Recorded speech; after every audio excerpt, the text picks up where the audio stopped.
High prices, recession looming. The real estate market has to crash soon, right? Let's find out.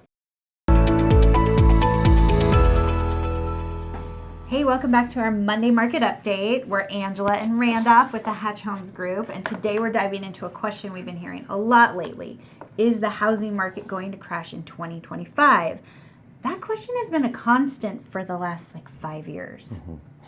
It sure has, and with the talk of a potential recession on the horizon and home prices still feeling high for many people, this is totally a reasonable concern, especially for folks who lived through the 2008 housing crash. Yes, that fear is real, and we get it. But today we want to walk you through the data and history, and most importantly, give you some context to help separate speculation from what's actually likely to happen. So let's get into it.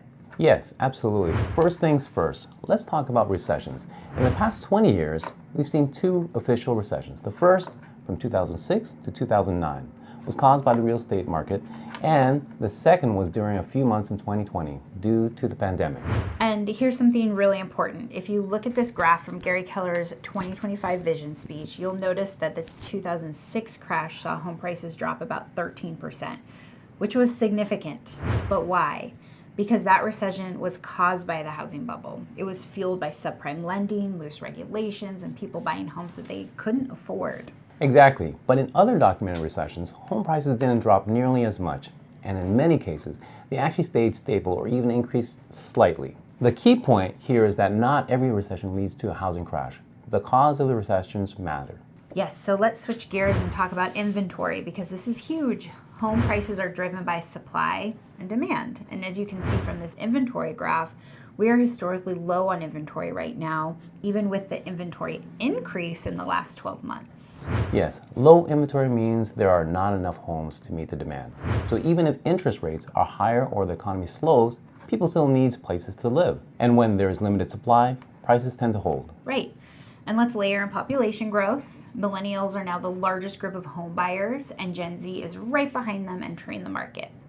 That creates consistent demand for housing, which supports prices even in uncertain times. Now, here's another piece that doesn't get talked about enough. Lending standards. Post-2008, regulations got a lot stricter. Today's buyers are more qualified and most have equity in their homes. That means we're less likely to see a wave of foreclosures like we did in the last crash. Plus, over 60% of homeowners have a mortgage rate below 4%, which means they're not rushing to sell. That keeps inventory low and helps stabilize prices. Yes, so let's recap. We've got 1, historically low inventory, 2, steady buyer demand, 3, tight lending standards, 4, homeowner equity at all-time highs. All of this points to a very different market than 2008. So while it's smart to be cautious and informed, the data just doesn't support a 2025 housing crash. Are we likely to see some shifts or slowdowns? Sure, but a crash? Not likely, unless there's a drastic change in supply and demand.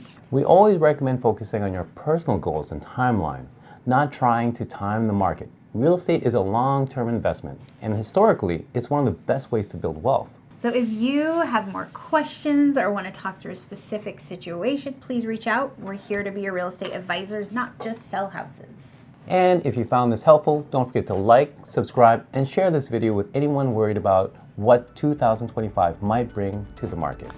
Thanks for watching, and we'll see you next time.